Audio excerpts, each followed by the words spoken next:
നിത്യതയിലെ വാസമോർക്കുമ്പോൾ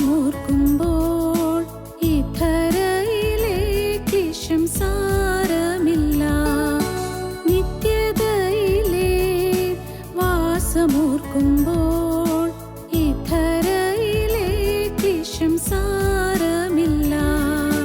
പന്മതിൽ പോൽ എതിരു വന്നാൽ ദൈവത്താൽ ഞാൻ അതു മറികടക്കും. പന്മതിൽ പോൽ എതിരു വന്നാൽ ദൈവത്താൽ ഞാൻ അതു മറികടക്കും. നിത്യതയിലെ വാസമോർക്കുമ്പോൾ ഇധരയിലെ ക്ലേശം സാരമില്ല.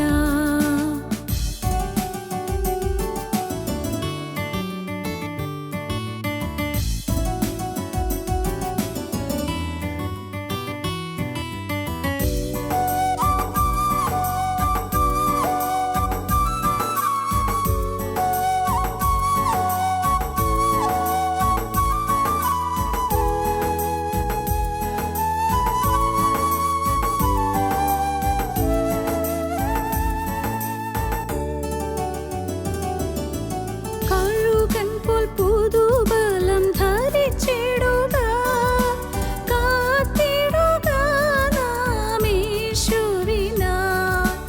കഴുകൻ പോൽ പുതുബലം ധരിച്ചിടുക, കാത്തിടുക നാം യേശുവിനായി. കാലങ്ങളിനിയും ഏറെയില്ല, കൃപയിൻ വാതിലടഞ്ഞിടാറായി. കാലങ്ങളിനിയും ഏറെയില്ല, കൃപയിൻ വാതിലടഞ്ഞിടാറായി. നിത്യതയിലെ വാസമോർക്കുമ്പോൾ ഇധരയിലെ ക്ലേശം സാരമില്ല.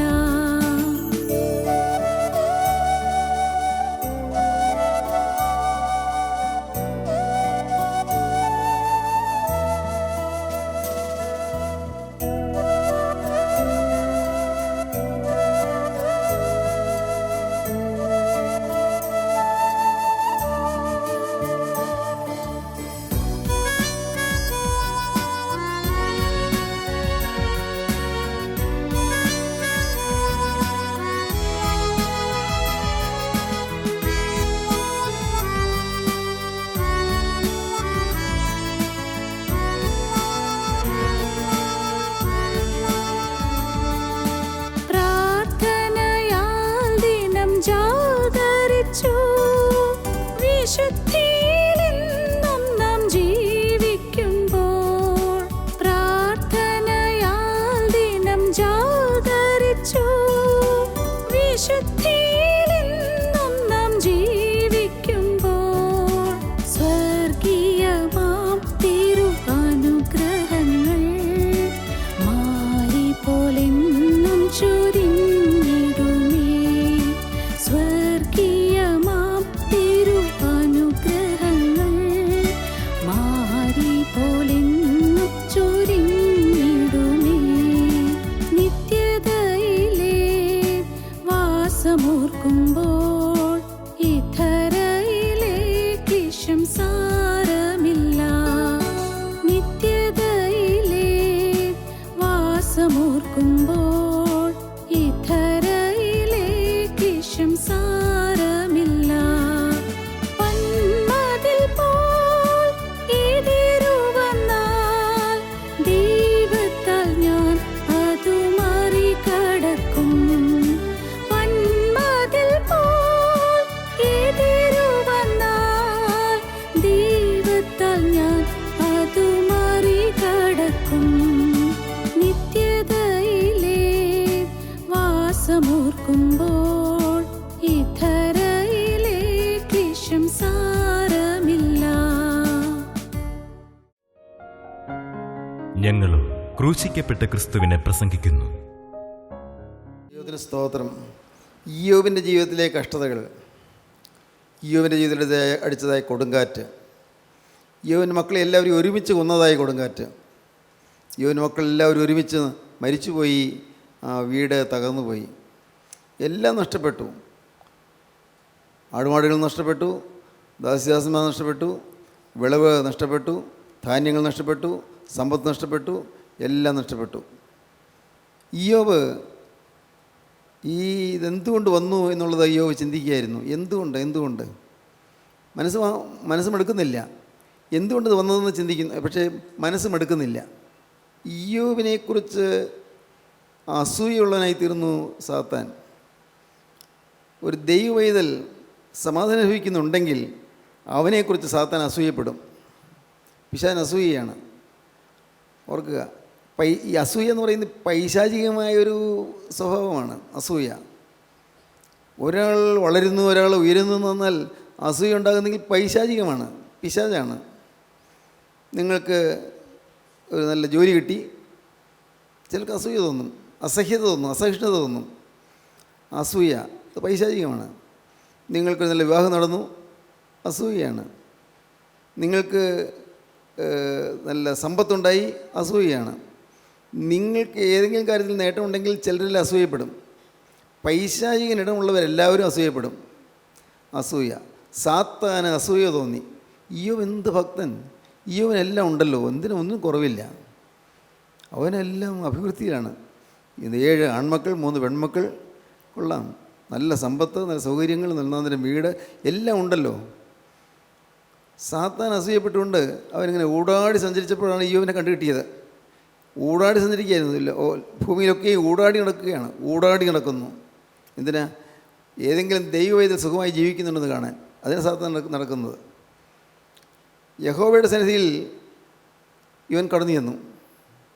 ദുഷ്ടനായ പിശാച് ദൈവത്തിൻ്റെ സന്നിധിയിൽ പരാതി പറയുകയും ചെയ്യുകയാണ്. ഇയ്യോബ് ഈ അനുഗ്രഹീതമായി ജീവിതം നയിക്കുന്ന അസൂയ കൊണ്ട് പിശാച് ദൈവസന്നിധിയിലേക്ക് കടന്നു ചെന്നു. ദൈവം ചോദിച്ചു, നീ എവിടെ നിന്ന് വരുന്നു?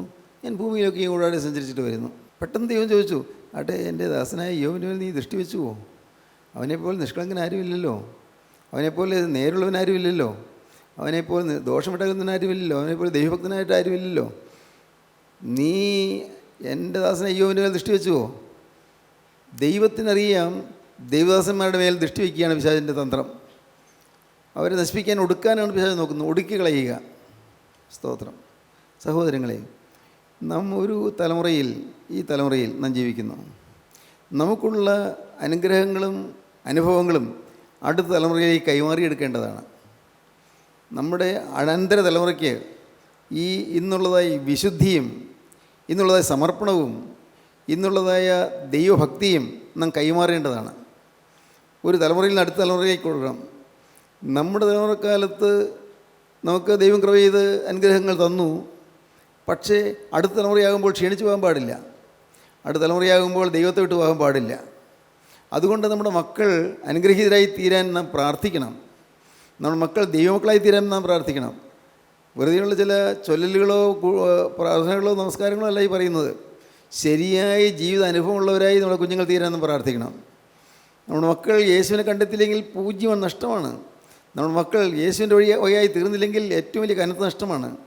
നാം എന്തെല്ലാം നേടിയാലും ആത്മീയമായിട്ട് നമ്മുടെ മക്കൾക്ക് അത് അനുഭവിക്കാൻ സാധിച്ചില്ലെങ്കിൽ അവരെല്ലാം നാശത്തിലേക്ക് പോവുകയും ചെയ്യും. അപകടമാണ്. ദൈവത്തിന് സ്തോത്രം. ദൈവം ചോദിച്ചു, ഇയ്യോബിൻ്റെ ദൃഷ്ടി, എൻ്റെ ദാസനായ ഇയ്യോബിൻ്റെ മേലെ ദൃഷ്ടി വെച്ചുവോ? അവനൊക്കെ പിശാച് പറയുകയാണ്, ദൈവമേ, നിനക്കറിയാൻ പാടില്ലേ, അവന് സുഖമല്ലേ, എന്തിനാ കുറവ്? അവന് ഭക്തി മുറി പിടിച്ചുകൊണ്ടിരിക്കുന്ന വല്ല കുഴപ്പമുണ്ടോ? അവൻ എന്തിനാ കുറവ്? മക്കളുണ്ട്, സ്വത്തുണ്ട്, ആടുമാടുകളുണ്ട്, ദാസിദാസന്മാരുണ്ട്, എല്ലാം ഉണ്ടല്ലോ. നല്ല ഐക്യമുള്ള 10 മക്കൾ, എല്ലാം ഉണ്ടല്ലോ. ദൈവം പറഞ്ഞു, ശരി, നിൻ്റെ വെല്ലുവിളി ഞാൻ സ്വീകരിച്ചിരിക്കുന്നു. നീ വെല്ലുവിളിച്ചത്, ചലഞ്ച് ചെയ്തത് ഞാൻ സ്വീകരിച്ചിരിക്കുന്നു. നീ അവന് പ്രാണന് ഹാനി വരുത്തരുത്, അല്ലാത്ത വിധത്തിൽ ദോഷങ്ങൾ ചെയ്തുകൊള്ളൂ, ഞാൻ അനുവദിച്ചിരിക്കുന്നു. ദൈവം അനുവദിക്കാതെ ഒരു പിശാചിനും തൊടാൻ സാധിക്കുകയില്ല. ദൈവം അനുവദിച്ചാൽ മാത്രമേ നമുക്ക് എന്തെങ്കിലും കേടുവരുത്താൻ പറ്റുകയുള്ളൂ. ദൈവം അനുവദിക്കേണ്ടി വരും. അത് സാത്താൻ്റെ ആ വെല്ലുവിളിയെ ദൈവം അഭിമുഖീകരിക്കേണ്ടി വരും. നീതിമാനായ ദൈവം വെല്ലുവിളിയെ അഭിമുഖീകരിച്ചു. ദൈവത്തിന് സ്തോത്രം. എന്തുണ്ടായി? നാം കാണുന്നത്, ഇയ്യോബ് ദൈവസന്നിധിയിൽ നീതിമാനായ ഇയ്യോബ് എല്ലാം തകർന്നതായി തീർന്നു. പിശാചിൻ്റെ ഉപദ്രവം, സാത്താൻ്റെ ഉപദ്രവം. എൻ്റെ സഹോദരങ്ങളെ, ഒന്ന് നിങ്ങൾ വിശ്വസിക്കൂ, നിങ്ങൾക്ക് പരാജയങ്ങൾ വരുന്നുണ്ടെങ്കിൽ അതിൻ്റെ പിന്നിൽ സാത്താനുണ്ട്. നിങ്ങൾക്ക് നഷ്ടങ്ങൾ വരുന്നുണ്ടെങ്കിൽ അതിൻ്റെ പിന്നിൽ സാത്താനുണ്ട്. നിങ്ങൾക്ക് കടം പെരുകുന്നുണ്ടെങ്കിൽ അതിൻ്റെ പിന്നിൽ സാത്താനുണ്ട്. നിങ്ങൾക്ക് ആകസ്മികമായ അത്യാഹിതങ്ങൾ വരുന്നുണ്ടെങ്കിൽ അതിൻ്റെ പിന്നിൽ സാത്താനുണ്ട്. ഏത് തിന്മയുടെയും പിന്നിൽ സാത്താനുണ്ട്. അപ്പോൾ നിങ്ങൾ ചിന്തിക്കേണ്ടതാണ്, സാത്താന് എന്നിൽ അവകാശം പറയാൻ എന്താ ഉള്ളത്? എൻ്റെ ജീവിതത്തിൽ പിശാച് അവകാശം പറഞ്ഞ് എനിക്ക് ചുറ്റുമുള്ള വേലി പൊളിഞ്ഞു കളയാൻ അതിന് തക്കവണ്ണം എൻ്റെ പക്ഷത്ത് എന്താ ഉള്ളത്? എന്തെങ്കിലും പാവം എനിക്ക് വന്നോ? ഇതാ ചിന്തിക്കേണ്ടത്. ഏതെങ്കിലും തരത്തിൽ പാപം വന്നു കഴിഞ്ഞാൽ സാത്താന് അവകാശമായി കഴിഞ്ഞു. ഇയ്യോബിനോട് ഇവിടെ പാപം വന്നായിട്ടൊന്നും കാണുന്നില്ല, പക്ഷേ ഉണ്ട്. പിന്നീട് ചിന്തിക്കുമ്പോൾ പറഞ്ഞു തരാം. ഇയ്യോബിന് ഈ സാത്താനോടുള്ളതായ ആ പോരാട്ടത്തിൽ ഇയ്യോബിൻ്റെ ജീവിതത്തിൽ ചില പാളിച്ചകൾ വന്നുപോയി. അത് പിന്നീട് പറയാം. ദൈവത്തിന് സ്തോത്രം. പ്രിയപ്പെട്ടവരെ, മനുഷ്യൻ്റെ ജീവിതത്തിൽ ഏതൊരു ദുരിതം വരുന്നുണ്ടെങ്കിലും അതിൻ്റെ പിന്നിൽ സാത്താന്യ ശക്തിയുണ്ട്, പൈശാചിക ശക്തിയുണ്ട്. എന്ത് പ്രശ്നം വന്നാലും സ്തോത്രം, സാത്താൻ ഇയ്യോബിനെ ബാധിച്ചു, ഇയ്യോബിൻ്റെ സമ്പത്ത് പോയി. പക്ഷേ പിന്നെ ഒരു അവസരത്തിൽ ഈ സാത്താൻ തന്നെ പിന്നെയും ദൈവത്തിലേക്ക് കടന്നു ചെന്നു.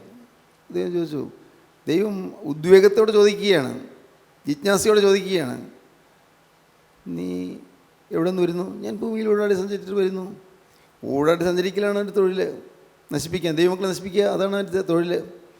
ഞാൻ ഭൂമിയിലൊക്കെ ഊടാടി സഞ്ചരിച്ചുകൊണ്ട് വരുന്നു. എൻ്റെ ദാസൻ അയ്യോൻ്റെ മേൽ ദൃഷ്ടി വെച്ചു. ദൈവമേ, അങ്ങ് പറഞ്ഞില്ലേ അവൻ ഭക്തനാണ്, അവന് ഇത്രയും നഷ്ടം വന്നിട്ടും അവൻ ഭക്തി മുറിവ് പിടിച്ചുകൊണ്ടിരിക്കുകയല്ലേ. അവന് ശരീരത്തിൽ കേടൊന്നും വന്നില്ലല്ലോ, അവൻ്റെ ശരീരത്തിൽ കേടൊന്നും വന്നില്ലല്ലോ. ദൈവമേ, നിനക്കറിയാൻ പാടില്ലേ, അവന് ആരോഗ്യമുണ്ടല്ലോ, അവന് തൽക്കാലം കുറച്ച് സ്വത്തൊക്കെ കേട് വന്നു, അത്രയല്ലേ ഉള്ളൂ. ദൈവം പറഞ്ഞു, ശരി, സമ്മതിച്ചിരിക്കുന്നു. അവൻ്റെ ശരീരത്തിൽ നീ തൊട്ടുകൊള്ളൂ, ശരീരത്തിൽ തൊടുക. ഞാൻ കാണുന്നത് ഇങ്ങനെയാണ്. സാത്താൻ ചെന്ന് ഇയ്യോബിനെ ഉള്ളങ്കാൽ മുതൽ നെറുകംതല വരെ ബാധിച്ചു, രോഗങ്ങളാൽ ബാധിച്ചു. അങ്ങനെ സാത്താൻ യഹോവയുടെ സന്നിധി വിട്ട് പുറപ്പെട്ട് ഇയ്യോബിനെ ഉള്ളങ്കാൽ മുതൽ നെറുക വരെ വല്ലാത്ത പരുക്കളാൽ ബാധിച്ചു. ഉള്ളങ്കാൽ മുതൽ നെറുക വരെ വല്ലാത്ത പരുക്കളാൽ ബാധിച്ചു. രോഗം, സ്വത്ത് പോയി, മക്കൾ പോയി, കനത്ത നഷ്ടം വന്നു. എങ്കിലും ഇയ്യോബ് ഭക്തി വിടാതിരിക്കുകയായിരുന്നു. ഇയ്യോബ് എന്നെല്ലാം പറഞ്ഞത് ഒറ്റ കാര്യമുള്ളൂ, യഹോവ തന്നു, യഹോവ എടുത്തു, യഹോവയുടെ നാമം വാഴ്ത്തുവിടുമാറാകട്ടെ. എന്തൊരു ധൈര്യം! ദൈവം തന്നത് ദൈവം തിരിച്ചെടുത്തു, ദൈവത്തിൻ്റെ നാമം വാഴ്ത്തുവിടുമാറാകട്ടെ. ദൈവത്തിന് സ്തോത്രം. ഒരു ഭക്തനായ ഒരു ദൈവവൈതൽ, അദ്ദേഹം യാക്കോബായ സഭയിൽ അന്ന് വളരെ ഉയർന്ന നിലവാരത്തിലുള്ള ഒരു പട്ടക്കാരനായിരുന്നു. അദ്ദേഹത്തിന് ഒരു കുഞ്ഞുണ്ടായി, മകനുണ്ടായി. അദ്ദേഹം ആ മകൻ ഉണ്ടായി, അതിൽ സന്തോഷമുണ്ടല്ലോ. ആ മകന് രോഗം വന്നു, മകൻ മരിച്ചുപോയി. അദ്ദേഹം പറയുകയാണ്, ദൈവത്തിനറിയാം എന്തുകൊണ്ടാണെന്ന്. എൻ്റെ മകൻ മരിച്ചതെന്തുകൊണ്ടാണെന്ന് ദൈവത്തിനറിയാം. എനിക്കൊരു സങ്കടമേ ഉള്ളൂ, സഭയ്ക്ക് ഒരു സുവിശേഷം നഷ്ടപ്പെട്ടു എന്ന് പറഞ്ഞാൽ എൻ്റെ മോൻ വളർന്നു വന്നിരുന്നെങ്കിൽ സുവിശേഷനാകുമായിരുന്നു എന്നാണ്. സഭയ്ക്ക് ഒരു സുവിശേഷം നഷ്ടപ്പെട്ടു. ദൈവത്തിന് സ്തോത്രം. അദ്ദേഹം പറയാൻ കാരണം, അദ്ദേഹത്തിന് വലിയ പ്രതീക്ഷയിലായിരുന്നു ഈ മോന് ഒരു സുവിശേഷനായി തീരണം. ഈ പറഞ്ഞ പട്ടക്കാരൻ ഒരു കോർപ്പസ്കോപ്പയൊക്കെ ആയി. അദ്ദേഹത്തിന് അറിയാമായിരുന്നു ഈ മകൻ വളർന്നു വരുമ്പോൾ ഒരു സുവിശേഷനായി തീരും, അദ്ദേഹം ഒരു സുവിശേഷനായിരുന്നു, അതുകൊണ്ട് മോനും അതുപോലെ ആയിത്തീരുന്നൊക്കെ പ്രതീക്ഷയുണ്ടായിരുന്നു. ആ പ്രതീക്ഷ തകർന്നുപോയി. പക്ഷേ അദ്ദേഹം ആത്മീയമായിട്ട് തളർന്നില്ല. കൂടുതൽ വേദപുസ്തകം പഠിക്കുകയും വേദപുസ്തകത്തിൽ നിന്ന് കൂടുതൽ കാര്യങ്ങൾ ഗ്രഹിക്കുകയും ചെയ്ത് അനേകം പ്രസംഗങ്ങൾ ചെയ്തു, സുവിശേഷ പ്രസംഗങ്ങൾ ചെയ്തു, ചില പുസ്തകങ്ങൾ എഴുതി. അദ്ദേഹം എഴുതിയ ചില പുസ്തകങ്ങളെല്ലാം പണ്ട് ഞങ്ങളുടെ പള്ളിയിലെ ഒരു ലൈബ്രറി ഉണ്ടായിരുന്നു, അവിടെ ഞാൻ വാങ്ങിച്ചു വെച്ചിട്ടുണ്ടായിരുന്നു. പിന്നീട് അതെല്ലാം പിന്നീട് പള്ളി കേസൊക്കെ ആയപ്പോൾ അതൊന്നും ഉണ്ടോ ഇല്ലയോ അറിയാൻ പാടില്ല. അദ്ദേഹത്തിൻ്റെ പുസ്തകങ്ങൾ നല്ല നല്ല മനോഹരമായ പുസ്തകങ്ങൾ, ചെറിയ ചെറിയ പുസ്തകങ്ങളാണ്, മനോഹരമായ പുസ്തകങ്ങൾ, ധ്യാനങ്ങൾ ഒക്കെ ഉണ്ടായിരുന്നു. അദ്ദേഹം ഒന്നിനൊന്ന് വളർന്നു, ആത്മീയമായി വളർന്നു, ഒട്ടും പാടിയില്ല. യഹോവ തന്നു, യഹോവ എടുത്തു, യഹോവയുടെ നാമം വാഴ്ത്തുവിടുമാറാകട്ടെ. ദൈവത്തിൻ്റെ തോട്ടത്തിൽ ഏറ്റവും സുന്ദരമായ സുഗന്ധമുള്ള പുഷ്പമായി ദൈവം അത് അംഗീകരിച്ചു, ദൈവം സ്വീകരിച്ചു, ഇത്രയേ ഉള്ളൂ എന്നാണ് അദ്ദേഹം പറയുന്നത്. ദൈവത്തിൻ്റെ തോട്ടത്തിൽ ഏറ്റവും നല്ലൊരു പുഷ്പമായി, പൂജാപുഷ്പമായി ദൈവം അംഗീകരിച്ചിരിക്കുന്നതെന്ന്. ദൈവത്തിന് സ്തോത്രം. ആപത്തുകൾ വരുമ്പോൾ, അപകടങ്ങൾ വരുമ്പോൾ നാം അതിനെ നേരിടുന്നത് ദൈവത്തിലുള്ള വിശ്വാസം കൊണ്ടാണ്. നേരിടാൻ പറ്റില്ല. വലിയ കടം വരുന്നു, എങ്ങനെ നേരിടും? വീട്ടാൻ മാർഗമില്ല, എങ്ങനെ നേരിടും? പക്ഷെ ഒന്നെനിക്കറിയാം, ദൈവത്തിന് സ്തോത്രം, ക്രിസ്തുവിനെ നാം സ്വീകരിച്ച് ക്രിസ്തു തരുന്നതായ വിശുദ്ധീകരണം അനുഭവിച്ച് പാപത്തെയോർത്ത് അനുഭവിച്ച് കർത്താവേ എൻ്റെ കെടുതികൾക്കെല്ലാം കാരണം എൻ്റെ പാപമാണ് എന്ന് സമ്മതിച്ച് വിനയപൂർവ്വം ദൈവസന്നിധിയിൽ ചെന്ന് കർത്താവേ നീ എന്നോട് കരുണ ചെയ്തേ പറ്റൂ, നീ എൻ്റെ ഹൃദയത്തിലേക്ക് വരണം, എൻ്റെ കഷ്ടത മാറാൻ ഞാൻ പ്രാർത്ഥിക്കുന്നില്ല, യേശുവെ നീ എൻ്റെ ഹൃദയത്തിൽ വന്നില്ലെങ്കിൽ എൻ്റെ ജീവിതം നശിച്ചു പോകുമല്ലോ, നിത്യം നഷ്ടപ്പെട്ടു പോകുമല്ലോ, നീ എൻ്റെ ഹൃദയത്തിലേക്ക് വരണമേ എന്ന് പ്രാർത്ഥിച്ച് ക്രിസ്തുവിൻ്റെ വകയായി തീർന്നാൽ വ്യക്തമാണ് നിങ്ങളുടെ പ്രശ്നങ്ങൾക്ക് പരിഹാരം കിട്ടും, ഉറപ്പാണ്. സ്തോത്രം. ക്രിസ്തുവിൻ്റെ വകയായി തീർന്നാൽ, ക്രിസ്തു നിങ്ങളുടെ ഹൃദയത്തിൽ വസിച്ചാൽ, ക്രിസ്തു നിങ്ങളുടെ ജീവിതത്തിൽ വന്നാൽ തീർച്ചയായും പിന്നെ നിങ്ങൾക്ക് ഹൃദയത്തിൽ സമാധാനം കിട്ടും, ജീവിതത്തിൽ സ്വസ്ഥത കിട്ടും, നിങ്ങളുടെ പ്രശ്നങ്ങൾ പരിഹരിക്കപ്പെടും. ഇത് നിങ്ങൾ വിശ്വസിക്കുക പ്രിയപ്പെട്ടവർ, പ്രശ്നങ്ങളെല്ലാം പരിഹരിക്കപ്പെടും. കാരണം യേശുക്രിസ്തു ആണ് സകല നന്മകളുടെയും ഉറവിടം, സകല നന്മകളുടെയും ആധാരം കർത്താവായ യേശുക്രിസ്തുവാണ്. ക്രിസ്തുവിൽ ആശ്രയിക്കുക. ദൈവത്തിന് സ്തോത്രം. യോബിനെ വല്ലാത്ത പരുക്കളാൽ ബാധിച്ചു, കഠിനമായ പരുക്കൾ, നെറുകന്തലവരെയും പരുക്കൾ, ഉള്ളംകാൽ മുതൽ. അവിടെ പരുക്കൾക്ക് ഇടയ്ക്ക് ചെറിയ ഇല്ലാത്ത ഭാഗമുണ്ടെങ്കിൽ അവിടെയെല്ലാം ഭയങ്കരമായ ചൊറിച്ചിൽ. യോബ് അത് എല്ലാം അങ്ങനെ മാന്തി ചൊറിച്ചിൽ മാറ്റാൻ ഒരു ഓട്ടിൻ കഷ്ണം എടുത്ത് മാന്തിക്കൊണ്ടിരുന്നു. അത്ര ദയനീയമായ ചിത്രമാണ്, ദയനീയമായ ചിത്രം. ദൈവത്തിന് സ്തോത്രം. യോബിൻ്റെ ജീവിതത്തിൽ വന്ന കൊടുങ്കാറ്റ്, ആ ഒരു ചുഴലിക്കാറ്റ് അടിച്ചു. ആ കൊടുങ്കാറ്റ് മറ്റനേകം കൊടുങ്കാറ്റുകളുടെ ഒരു ആരംഭമായിരുന്നു. ഒന്നാമത്തെ കൊടുങ്കാറ്റ് it was the Tempest of disasters. അത് യാതനകളുടെയും ദുരിതങ്ങളുടെയും ആപത്തുകളുടെയും കൊടുങ്കാറ്റായിരുന്നു. എന്ന് യുവാക്കളെ കേൾക്കുന്ന നിങ്ങൾ ദയവായി നിങ്ങൾ ചിന്തിക്കൂ, നിങ്ങളുടെ ജീവിതത്തിലേക്ക് തിരിഞ്ഞു നോക്കൂ. നിങ്ങളുടെ ജീവിതത്തിൽ യാതനകളുണ്ടോ? നിങ്ങളുടെ ജീവിതത്തിൽ കഷ്ടതകളുണ്ടോ? നിങ്ങളുടെ ജീവിതത്തിൽ മാരകമായ രോഗങ്ങളുണ്ടോ?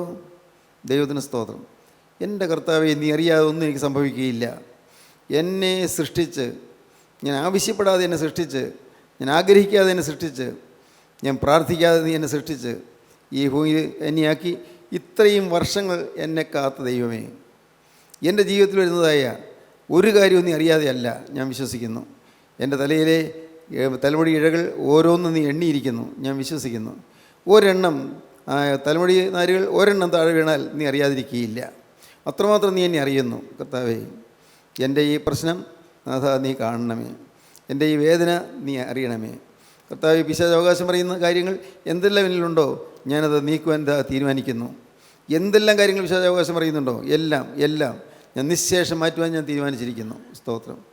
ഇങ്ങനെ നിങ്ങൾ പറഞ്ഞുകൊണ്ട് കർത്താവിൻ്റെ സന്നിധിയിൽ അഭയപ്പെട്ട് ചെന്നാൽ, സ്നേഹിതരെ, നിങ്ങൾക്ക് ഈ ഡിസാസ്റ്റേഴ്സിൻ്റെ അപ്പുറത്ത് വലിയൊരു സൗഭാഗ്യം നിങ്ങൾക്ക് ലഭിക്കും, വലിയൊരു സന്തോഷം നിങ്ങൾക്ക് ലഭിക്കും. ഇന്നുള്ള കടങ്ങളെല്ലാം മാറും. എനിക്കൊരു സംശയം, ഇന്ന് കടങ്ങൾ മാറും. ദൈവത്തിൻ്റെ ഒരു നാമമഹത്വപ്പെടുന്ന നിങ്ങൾ കടം വാങ്ങിക്കാൻ നീട്ടിയ കൈകളുണ്ടല്ലോ, അനേകർക്ക് കൊടുക്കുന്ന കൈകളായി മാറും. ഹല്ലേലൂയ, ദൈവത്തിന് സ്തോത്രം. അത് സത്യമാണ്. നിങ്ങൾക്കറിയാമോ, ഇന്ന് നിങ്ങൾ കടം വാങ്ങിക്കാൻ നീട്ടിയ കൈകൾ, ചിലരുടെ മുമ്പിൽ ചെന്ന് കൈ നീട്ടി നിങ്ങൾ കടം വാങ്ങിച്ചു. നാളൊരു ദിവസം, സ്തോത്രം, നിങ്ങൾ മറ്റുള്ളവർക്ക് കൊടുക്കാൻ മതിയായ വസ്തുവകയുള്ളതിനായി തീരും. ദൈവത്തിൻ്റെ കൃപ അതാണ്, ദൈവത്തിൻ്റെ വഴി അതാണ്. സ്തോത്രം. ദൈവം അങ്ങനെയാണ് മനുഷ്യൻ നടത്തിക്കൊണ്ടിരിക്കുന്നത്.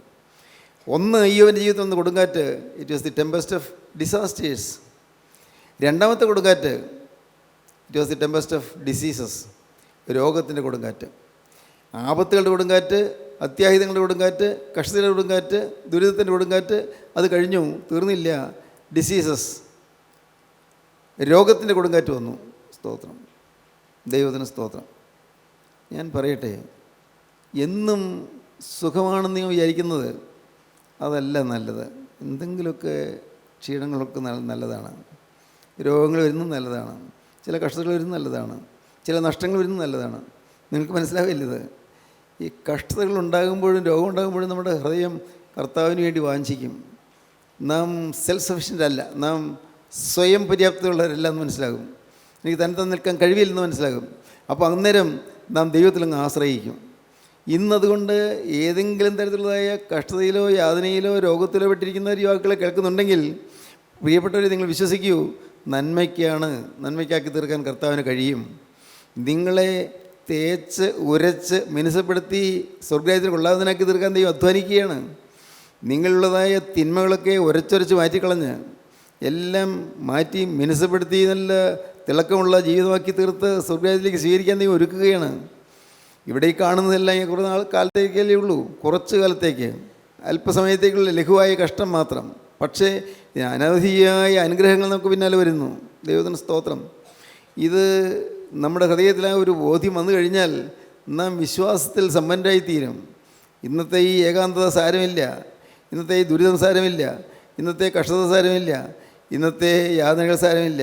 നമ്മിൽ ഉൾപ്പെടുവാനുള്ള തേജസ് വിചാരിച്ചാൽ ഈ കാലത്തിലെ കഷ്ടങ്ങൾ സാരമില്ലാതെ ഞാൻ എണ്ണുന്നു. അപ്പോസ്തലൻ പറയുകയാണ്, നമ്മിൽ വെളിപ്പെടുവാനുള്ള തേജസ് വിചാരിച്ചാൽ ഈ കാലത്തിലെ കഷ്ടങ്ങൾ സാരമില്ലാതെ ഞാൻ എണ്ണുന്നു. ദൈവത്തിന് സ്തോത്രം.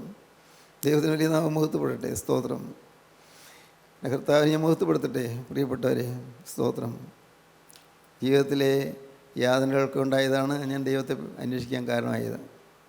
ജീവിതത്തിൽ യാതനകൾ വന്നത്, എൻ്റെ അപ്പൻ മരിച്ചുപോയി, ചേട്ടനും മരിച്ചുപോയി, അമ്മയും ഞാനും പെങ്ങളും മാത്രമായി.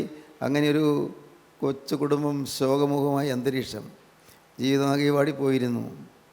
സമാധാനം ഉണ്ടായിരുന്നില്ല. സന്ധ്യയായാൽ വാതിലും ചെല്ലെല്ലാം അടച്ച് കുറ്റിയിട്ടിട്ട് ഞങ്ങളകത്തിരിക്കും. ഒരു പൂച്ചയോ പട്ടിയോ മറ്റോ ഓടുന്ന കാൽപ്പനകൾക്ക് പേടിയാണ്, ചീവിടികൾ ശബ്ദിക്കുന്നവർക്ക് പേടിയാണ്. അന്നൊക്കെ ഈ പ്രദേശം മുഴുവൻ കാടും പാടലുമായിരുന്നല്ലോ. അതുകൊണ്ട് അന്ന് ഇവിടെ കുറുക്കന്മാരൊക്കെ ഉണ്ടായിരുന്നു. കുറുക്കൻ കൂകുമ്പോഴേക്കും പേടിയാണ്. എല്ലാം പേടിപ്പിക്കുന്ന അനുഭവങ്ങൾ. ഇരുളിലെ പേടി അങ്ങ് വർദ്ധിച്ചു വരും. അങ്ങനെയെല്ലാം കഴിഞ്ഞുള്ളൊരു കാലം ഉണ്ടായിരുന്നു. ദൈവത്തിന് സ്തോത്രം. ദൈവത്തിന് വലിയ നാമം മഹത്വപ്പെടട്ടെ. ദൈവത്തിന് സ്തോത്രം.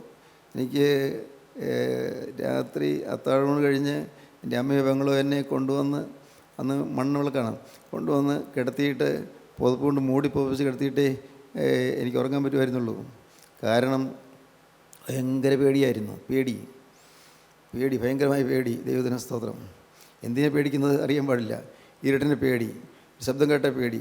ദൈവത്തിന് സ്തോത്രം. നിത്യനായ ദൈവം എൻ്റെ ഹൃദയത്തിലേക്ക് കടന്നു വന്നപ്പോൾ പേടിയെല്ലാം മാറിപ്പോയി. എല്ലാ ഭയവും മാറിപ്പോയി. ഒരു ഭയവും ഇല്ല. ഏത് ഈ കൂരിട്ട് നടക്കാനും പേടിയില്ല. സ്തോത്രം. ഒരു പേടിയുമില്ല, ആരെയും പേടിയില്ല. ദൈവത്തിന് സ്തോത്രം. കാരണം ഞാൻ ശക്തനായതുകൊണ്ടല്ല, എൻ്റെ അകത്തൊരാളുണ്ട്. സ്തോത്രം. എൻ്റെ അകത്തിരിക്കുന്നവൻ വലിയവനാണ്. എന്നെ ഭരിക്കുന്നവൻ വലിയവനാണ്. എന്നെ നടത്തുന്നവൻ ഉന്നതനാണ്. അവൻ സർവ്വവല്ലഭനാണ്. ദൈവത്തിന് സ്തോത്രം. സ്നേഹിതരെ, നിങ്ങൾ കേൾക്കൂ. ജീവനുള്ള ക്രിസ്തുവിന് നിങ്ങളുടെ ഹൃദയത്തിൽ ഇടം കൊടുത്താൽ നിങ്ങളുടെ ജീവിതത്തിൽ ഒന്നും നിങ്ങളെ ബാധിക്കുകയില്ല, ഒരു വിഷമവും നിങ്ങൾക്ക് വരികയില്ല. എല്ലാം നന്മയ്ക്കാണെന്ന് മനസ്സിലാകും. നമ്മിൽ ഉൾപ്പെടുവാനുള്ള തേജസ് വിചാരിച്ചാൽ ഈ കാലത്തിലെ കഷ്ടങ്ങൾ സാരമില്ല എന്ന് ഞാൻ എണ്ണുന്നു. സാരമില്ല, ഈ കാലത്തിലെ കഷ്ടങ്ങൾ സാരമില്ല എന്ന് ഞാൻ എണ്ണുന്നു. യോബ് പരവശനായിപ്പോയി. ദൈവത്തിന് സ്തോത്രം. യോബ് വിഷമിച്ചു പോയി, കൊടുങ്കാറ്റേറ്റ് തകർന്നുപോയി. എന്നാൽ യോബിൻ്റെ മനസ്സിന് ഭാരം വരാതെ യോബ് ദൈവത്തെ ആശ്രയം വെച്ചു. സ്തോത്രം. ദൈവത്തിൻ്റെ വലിയ നാമം മഹത്വപ്പെടട്ടെ. ഞാൻ ഈ വാക്കുകളെ അവസാനിപ്പിക്കാൻ ശ്രമിക്കുകയാണ്. എനിക്ക് നിങ്ങളോടൊരു അപേക്ഷയുണ്ട്. നിങ്ങൾ യാതനകളിലും വേദനകളിലും വിട്ട് നട്ടം തിരിയുന്നവരുണ്ടെന്ന് ഞാൻ വിചാരിക്കുന്നു. ഭാരപ്പെടുന്നവരുണ്ടെന്ന് ഞാൻ വിചാരിക്കുന്നു. നെടുവീർപ്പിട്ട് കഴിയുന്നവരുണ്ടെന്ന് ഞാൻ വിചാരിക്കുന്നു.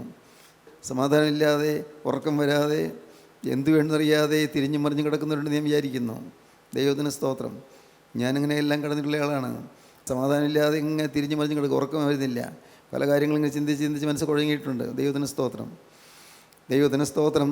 അങ്ങനെ നിങ്ങളുടെ ജീവിതത്തിൽ ഇന്ന് യാതനയുണ്ടെങ്കിൽ, ഇന്ന് വേദനയുണ്ടെങ്കിൽ, ഇന്ന് ആകുലമുണ്ടെങ്കിൽ, ഇന്ന് ഭാരമുണ്ടെങ്കിൽ, ഇന്ന് അത്യാഹിതങ്ങളുണ്ടെങ്കിൽ, മക്കളെ, നിങ്ങളൊരു കാര്യം ചെയ്യൂ. നിങ്ങളുടെ ഇവനെ വിളിക്കൂ. യേശുവിനെ നിങ്ങൾ വിളിക്കുക. യേശു ഇതാ നിങ്ങളുടെ അരികത്തേക്ക് മന്ദം വരുന്നുണ്ട്. അവൻ്റെ തൃക്കൈകൾ നിങ്ങളുടെ നേരെ നീട്ടുന്നുണ്ട്. അവൻ നിങ്ങളെ പിടിച്ച് എഴുന്നേൽപ്പിക്കാൻ ശ്രമിക്കുന്നുണ്ട്. അവൻ വലം കൈക്ക് പിടിച്ച് എഴുന്നേൽപ്പിക്കുന്നെന്ന് പറയുന്നത്. നമ്മുടെ വലം കൈക്ക് പിടിച്ച് അവൻ എഴുന്നേൽപ്പിക്കും. നമ്മെ അവൻ നടത്തും. അവൻ നമ്മോട് കൂടെ നടക്കും, അല്ല നാം അവനോട് കൂടെ നടക്കും. ദൈവത്തിന് സ്തോത്രം. എന്തോ ഒരു സൗഭാഗ്യകരമായ ജീവിതമാണിത്. ക്രിസ്തീയ ജീവിതം, യേശുവിനോട് ചേർന്നുള്ള ജീവിതം, യേശുവിൽ ലയിച്ചും അലിഞ്ഞുമുള്ള ജീവിതം, യേശുവിനെ സ്നേഹിക്കുന്നൊരു ജീവിതം. മറ്റൊന്നും നിങ്ങൾ ചെയ്യേണ്ട ഒറ്റയ്ക്കൊരു കാര്യം, യേശുവിനെ സ്നേഹിക്കാൻ തുടങ്ങുക. നിങ്ങൾക്ക് വേണ്ടി ജീവൻ അർപ്പിച്ച് യേശുവിനെ സ്നേഹിക്കുക. ദൈവത്തിന് സ്തോത്രം. അവിടെയാണ് കാര്യം വരുന്നത്. ഞാൻ സ്നേഹിക്കുന്ന യേശുവിനെ അവൻ എനിക്ക് വേണ്ടി ജീവൻ വെച്ചു എന്നുള്ളത് കൊണ്ടാണ്. എൻ്റെ പാവം എല്ലാം അവൻ ശിക്ഷ ഏറ്റു എന്നുള്ളത് കൊണ്ടാണ്. എൻ്റെ പാവത്തെ ശിക്ഷയെല്ലാം അവൻ ഏറ്റുവോ എല്ലാ ശിക്ഷയും അവൻ വഹിച്ചു എന്നുള്ളത് കൊണ്ടാണ്. അവൻ്റെ ആ പുണ്യ രക്തം എനിക്ക് വേണ്ടി ചിന്തി എന്നുള്ളത് കൊണ്ടാണ്. ആ തിരക്തമാണ് എന്നെ രക്ഷിച്ചത്. ആ ജയമുള്ള സ്ലീബായാണ് എന്നെ കാത്തു സൂക്ഷിച്ചത്. ഇന്ന് നിങ്ങൾക്ക് ഈ സമയത്ത് ശാന്തമായി ആ കുരിശുചൂട്ടിലേക്ക് അണയാം. നിങ്ങൾക്ക് വന്ന് കർത്താവിനെ കുറിച്ച് ചുവട്ടിൽ നിങ്ങൾക്ക് വീഴാം. അവിടെ നിങ്ങൾക്ക് തലചായ്ച്ച് വെച്ചുകൊണ്ട് നിങ്ങൾക്ക് അപേക്ഷിക്കാം. കർത്താവേ, ഈ പാവിയായി എന്നോട് കരുണ തോന്നണമേ. ഇത്രയും കാലം നഷ്ടപ്പെടുത്തി കളഞ്ഞല്ലോ കർത്താവേ, ഇത്രയും കാലം പാഴാക്കി കളഞ്ഞല്ലോ കർത്താവേ. നാഥ, ഇന്ന് നീ എൻ്റെ ജീവിതത്തിലേക്ക് വരണമേ നിങ്ങൾ പ്രാർത്ഥിക്കൂ. ദൈവത്തിന് സ്തോത്രം. ജീവൻ പാവത്തിന് വിട്ടുകൊടുത്തു പോയല്ലോ, ലോകത്തിന് ഇമ്പങ്ങൾക്ക് വിട്ടുകൊടുത്തു പോയല്ലോ, ലോകമനുഷ്യരുടെ പ്രീതിക്ക് വേണ്ടി വിട്ടുകൊടുത്തു പോയല്ലോ.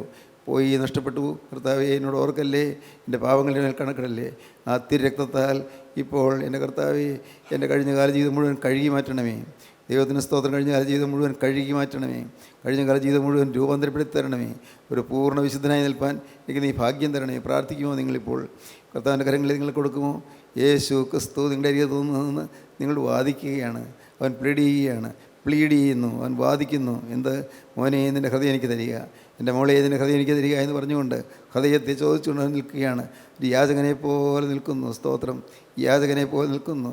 നിൻ്റെ പുറകെ ഇത്രയും കാലം നടന്നിട്ടും നീ തിരിഞ്ഞു നോക്കിയില്ല. എന്നാൽ ഇപ്പോഴും ഇതാ മുന്നോട്ട് വന്ന് നിൻ്റെ നേരെ കൈ നീട്ടിക്കൊണ്ട് നിൽക്കുന്നു. ദൈവത്തിന് സ്തോത്രം. എൻ്റെ കുഞ്ഞേ, ഞാൻ നിനക്ക് ഐശ്വര്യം തരാം, നിനക്ക് ഞാൻ സമൃദ്ധി തരാം, നിനക്ക് സമാധാനം തരാം, നിനക്ക് സന്തോഷം തരാം, നിനക്ക് സ്വർഗവും തരാമെന്ന് പറയുന്നു. ഹല്ലേലൂയ. ദൈവത്തിന് സ്തോത്രം. മകളെ, നീ എൻ്റെ അരികിലേക്ക് വരിക, ഞാൻ നിന്നെ ആശ്വസിപ്പിക്കാം. ഈ ലോകത്ത് ആശ്വാസം ഒന്നും കിട്ടുകയില്ല. സത്യമായ ആശ്വാസം തരാൻ എനിക്ക് മാത്രമേ കഴിയുള്ളൂ എന്ന് പറഞ്ഞുകൊണ്ട് കർത്താവായ യേശു ക്രിസ്തു എൻ്റെ അരികിലേക്ക് വരുന്നു, നിങ്ങളുടെ അരികിലേക്ക് വരുന്നു. ദൈവത്തിന് സ്തോത്രം. നമുക്ക് യേശുവിനെ വണങ്ങാം, യേശുവിനോട് പ്രാർത്ഥിക്കാം. കർത്താവേ, ഇത്രയും കാലം പാഴായി പോയെങ്കിലും ഇനിയുള്ള കാലം വിശ്വാസത്തിൽ ഉറച്ച് കർത്താവ് നല്ലവനെന്ന് മനസ്സിലാക്കി യേശുവിനെ സ്നേഹിച്ചൊരു പുതിയ ജീവിതം ഞാൻ നയിക്കും. യേശുവിനെ സ്നേഹിക്കും, വേറെ ഒന്നും വേണ്ട. യേശുവിനെ സ്നേഹിക്കും. എൻ്റെ കർത്താവേ, എൻ്റെ രക്ഷകനായ യേശുവിനെ ഞാൻ സ്നേഹിക്കും. എൻ്റെ വീണ്ടെടുപ്പുകാരനായ യേശുവിനെ ഞാൻ സ്നേഹിക്കും. എനിക്ക് വേണ്ടി ജീവൻ വെച്ചവനായ യേശുവിനെ ഞാൻ സ്നേഹിക്കും. ഒറ്റയ്ക്കൊരു കാര്യം, യേശുവിനെ ഞാൻ സ്നേഹിക്കും. ഈ തീരുമാനത്തോടുകൂടി നിങ്ങൾ മുന്നോട്ട് പോകുക. ദൈവം നിങ്ങൾ അനുഗ്രഹിക്കട്ടെ. നമുക്ക് ഒരുമിച്ച് പ്രാർത്ഥിക്കാം. കരുണയുള്ള കർത്താവേ, ഈ മനോഹരമായ സമയത്തിനായി ഞങ്ങൾ നിന്നെ സ്തുതിക്കുന്നു, ഞങ്ങൾ നിന്നെ സ്തോത്രം ചെയ്യുന്നു. കർത്താവേ, ഇന്ന് ഈ വചനം കേട്ട എല്ലാവരെയും കർത്താവയോടൊന്ന് ആശ്വസിപ്പിക്കണമേ. എൻ്റെ കരുണയുള്ള കർത്താവേ, മനസ്സ് നൊന്തിരിക്കുന്നവർ, മനസ്സ് വിങ്ങിയിരിക്കുന്നവർ, ഹൃദയം വേദനിച്ച് പൊളഞ്ഞുകൊണ്ടിരിക്കുന്നവർ, ഇന്ന് കർത്താവേ ഇപ്പോൾ ഈ മക്കളെ അവിടെ നിന്ന് അനുഗ്രഹിക്കണമേ, ആശ്വാസം നൽകണമേ. എല്ലാവരും എൻ്റെ യേശുവിനെ സ്നേഹം കാണുവാൻ കണ്ണ് തുറന്ന് കിട്ടിയ അനുഭവത്തിൽ ഇന്ന് കർത്താവേ നിൻ്റെ സന്നിധിയിൽ വന്ന് വീഴുവാനുള്ളതായ കൃപ നൽകി അനുഗ്രഹിച്ചതിനായി നിന്നെ സ്തുതിക്കുന്നു. എല്ലാവരെയും അവിടുത്തെ രണ്ടാമത്തവരിന് വേണ്ടി ഒരുക്കണമേ. യേശുനാഥൻ്റെ പരിശുദ്ധമായ നാമത്തിൽ പ്രാർത്ഥിക്കുന്നു. കൃപയോടെ കേൾക്കണം പിതാവേ. ആമീൻ. ഹല്ലേലൂയ.